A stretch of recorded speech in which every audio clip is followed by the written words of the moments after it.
Okay, so I'm just wrapping up the air unit for the Audi R8. This board fits down into the factory register for the foam floor that's in there. This will get covered with the same material like the trunk of the car is. We've got our square tank, water trap, and the valve from Logiq. Everything is self-contained in this unit. It's also made with plugs, so 2 plugs, 4 lines. This will have to be removed if you want to service the battery on the car. We've fit in our drain, which you'll push from underneath the car to drain the tank out the bottom. Once this is all finished and mounted, it actually gets a false floor lid that goes over top of it. And this still gives you some room in your vehicle for, you know, chairs, small cooler, whatever you might want to put in there. Allows access to the 12-volt plug and everything that's in there. You remove the lid to reveal the air system, but it's self-contained in there.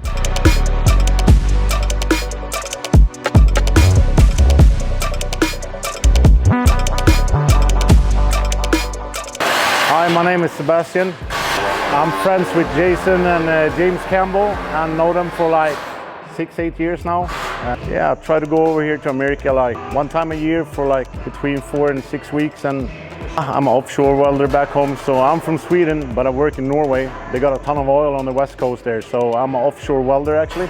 So, yeah, I helped Jason with a lot of stuff here like the Lincoln, and we did sets 4 F50. No, nobody pays me. I'm just over here for a good time, and I learn a lot here. I get a lot of experience from being here, you know. Yeah, right now I'm doing like a rack for the shop, I guess, for showing up the products and stuff we got going on here. This rack is going to be on the Get Down, Dino's Get Down. No, never been, but I actually booked my trip over here so I could stay and look at Dino's Get Down, you know. Yeah. So I had to seen so much cool stuff on the internet about it, so I was like, yeah, I need to go. The big thing over here, you know, you guys use the standard system, and back home where I'm from, Sweden, we use the metric system, so that's really confusing for me actually. Oh yeah, inches and feet and so on, you know, it's like, I don't even know half of it, so. Did you use millimeters, James? No, no millimeters were used. Yeah, 7/16. Pretty good. Whatever that is, right? Yeah, I don't know, it's just a number, I guess. I like seeing him get frustrated with our stuff too, or not understanding. That's my favorite. You're the only guys in the world that use standards, you know that?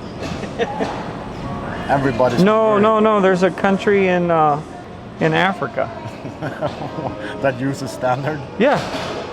It's probably American. Look it up on your phone. Oh yeah, your phone only types in those little backwards letters and stuff.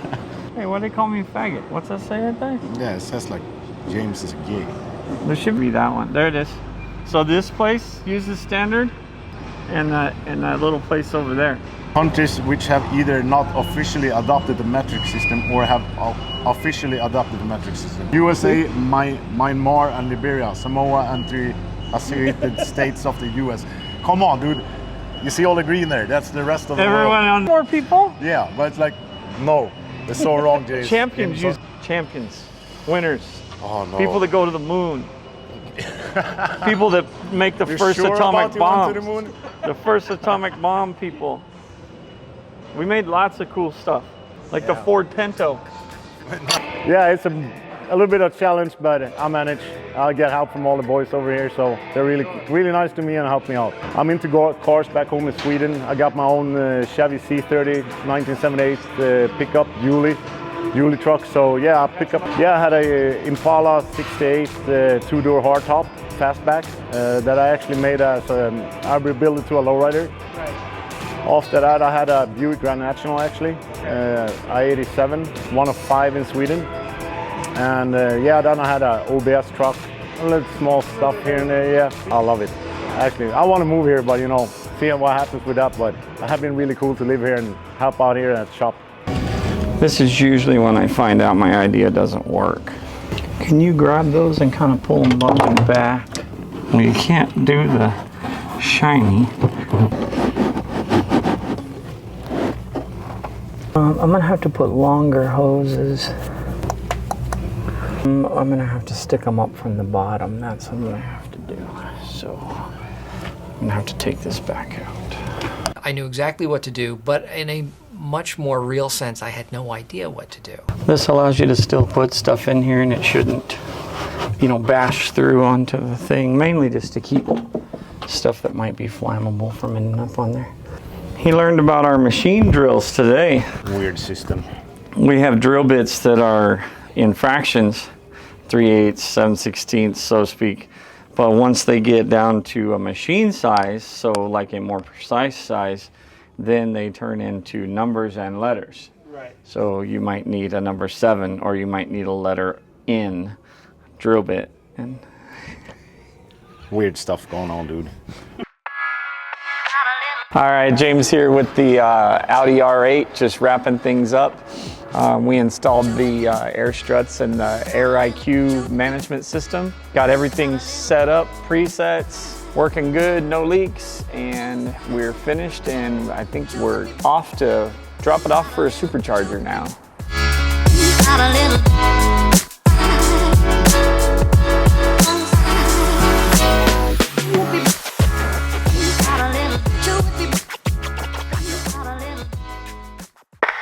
What's up, guys? This is Jason at Switch Suspension, and this is Whip Check Wednesday.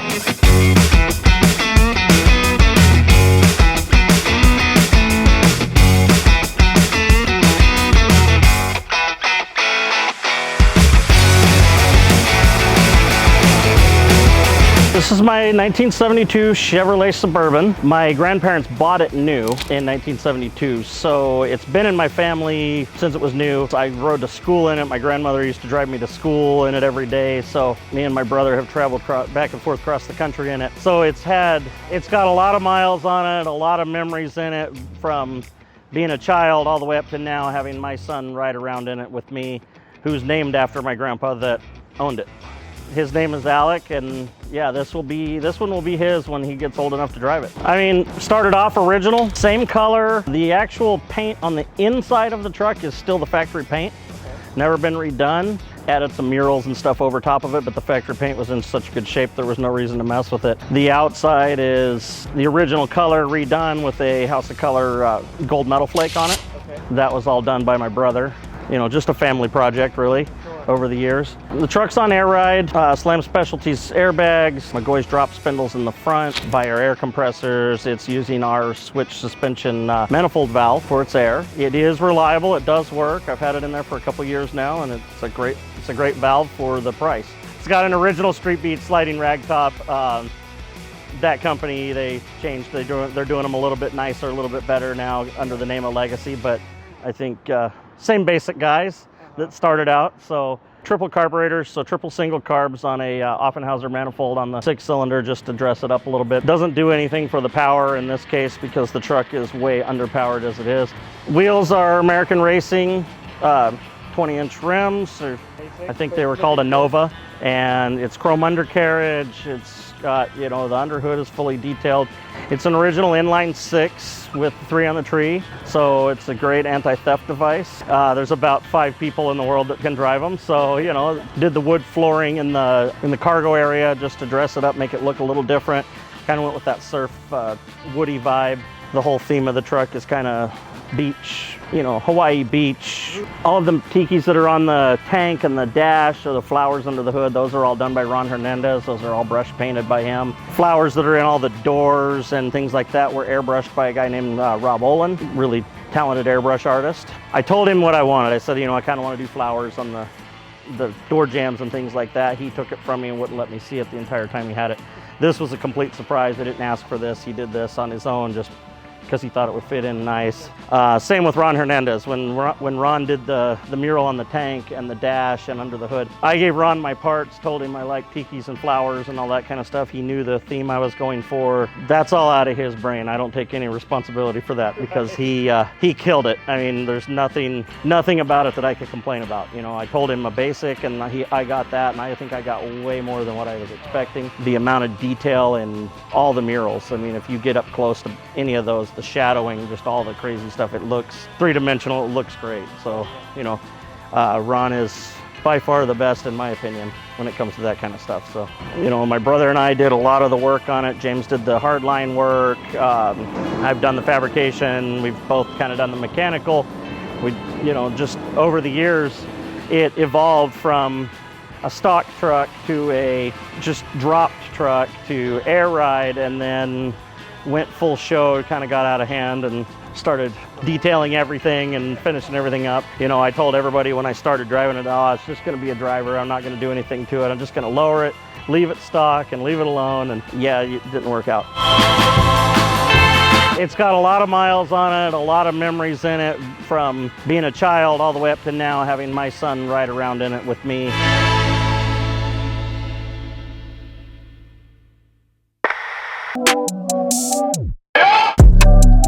Yeah, I'm in your town, I'm coming your way, just wait up. Me and my team ain't taking no L's. I told them you don't wanna play us. We going out town with a fly in the morning. I said, fuck it, I'm just gonna stay up. Man, I got one too, but man, yours is cooler than mine. Nailed that. Still bigger than yours, though. mine's a grower, not a shower. You put on your beat-off hand? Yes. You're right. All of you? Right. All three. Right. J. Cole got one too. Yeah, Yeah, different people. all three at the same time. This is what I mean by beat-off hand. Oh. This is I don't the know what fucking you're robot. thinking. Is the compressor running? Oh, lock fucking connection. Is this an Android, dude? What is this thing? It's an iPhone, bud. Just kidding.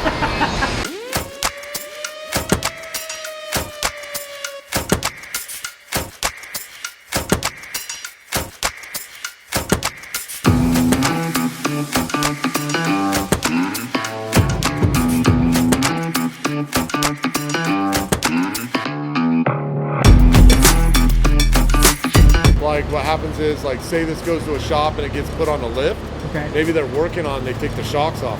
Well, now like the back, you take the shocks off the back, now the back can travel further down and beyond the sensors.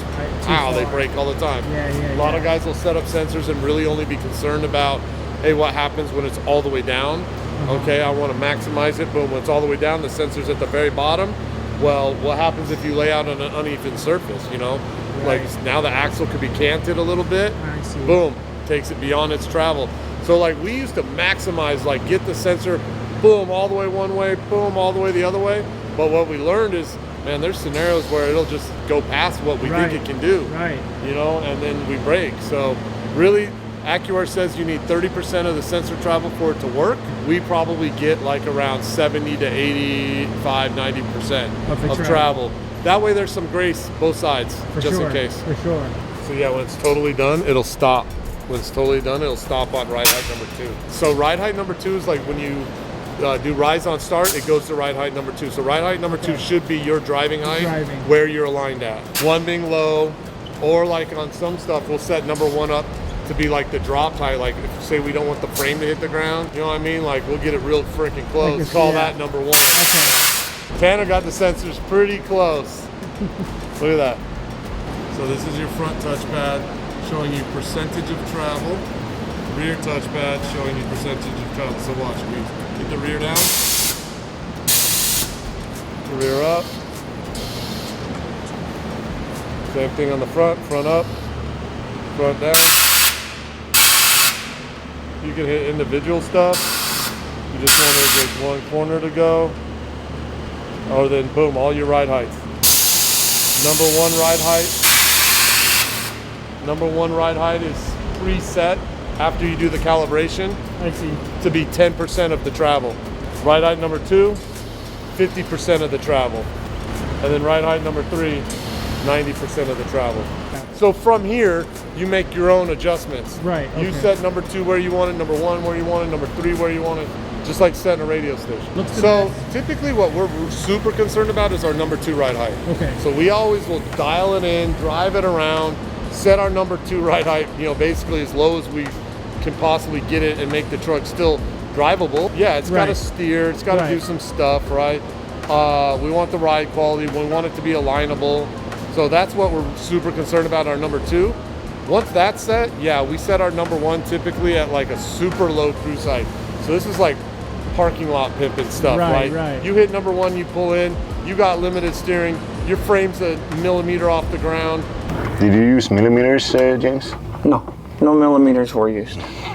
Right, this is as low as we can get it, and you can still roll. Okay. Number 3, we kind of usually leave it alone at 90% of the height or the travel. That way you get up a curb, get on a trailer, something like that. Yeah, okay. So then, like, if you wanted to air it all the way out, they've got this button right here. You just hold this button down, and it'll let all the air out. That's it.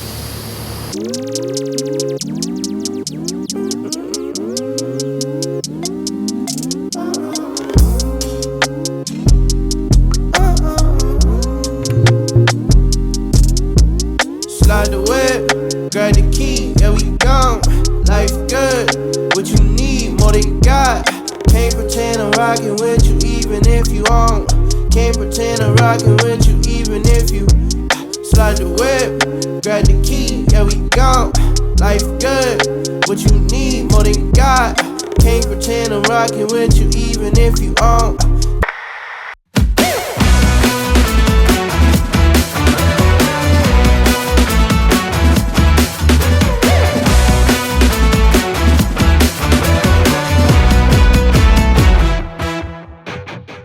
All right, guys, James here with the Choppin Block Stage 3 chassis for the 1962 C10. Basically, we get these chassis, or even if you mail order it to home, it comes in crates, bare steel, ready to assemble. We take it out of the boxes, pull everything out, we send it out. This one we had powder coated with a satin black for the chassis. Went with the gloss black on all of the suspension parts. Tanner and I assembled the chassis, all of the cross members, etc., control arms, pressed in the ball joints, things of that nature. Put the axles in the rear end along with the third member. This particular one came with the Wilwood brakes, so we assemble the Wilwood brakes, spindles, along with the airbags so that this is a complete roller. Get everything in a working function, assemble the brakes. This particular one comes with Wilwood brakes. And then from there, we went on to this one where we did the bent the stainless steel brake lines. And that's as far as we're taking this one. The customer is going to take this home and take over from there.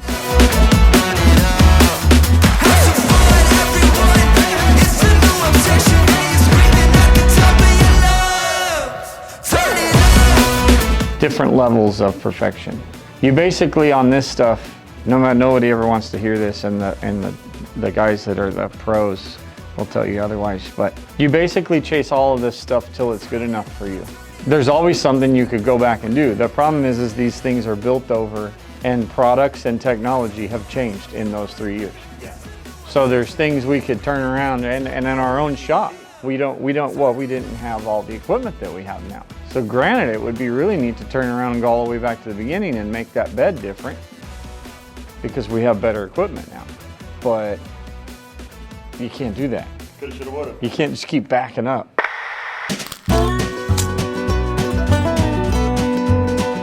We had this really cool 33 Ford come in. The guy drives it all the time. You know, rides rough, doesn't ride real nice. Had to tear out all the old stuff, a lot of old parts welded onto parts, and a lot of modifications under a car this old that have been done over the years. So got the new 4-link from TCI in there, coilovers in the rear. Did some new Ride Tech shocks up front, left the leaf spring in the front. Changed the exhaust a little bit now that the new arms and everything are in place. Trying to hopefully have the car look exactly like it did when it came in, just ride a hell of a lot nicer.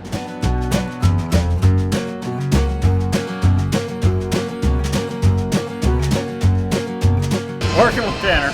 He's claiming for some reason that, you know, I'm milking this job. I've not been on it a full day yet.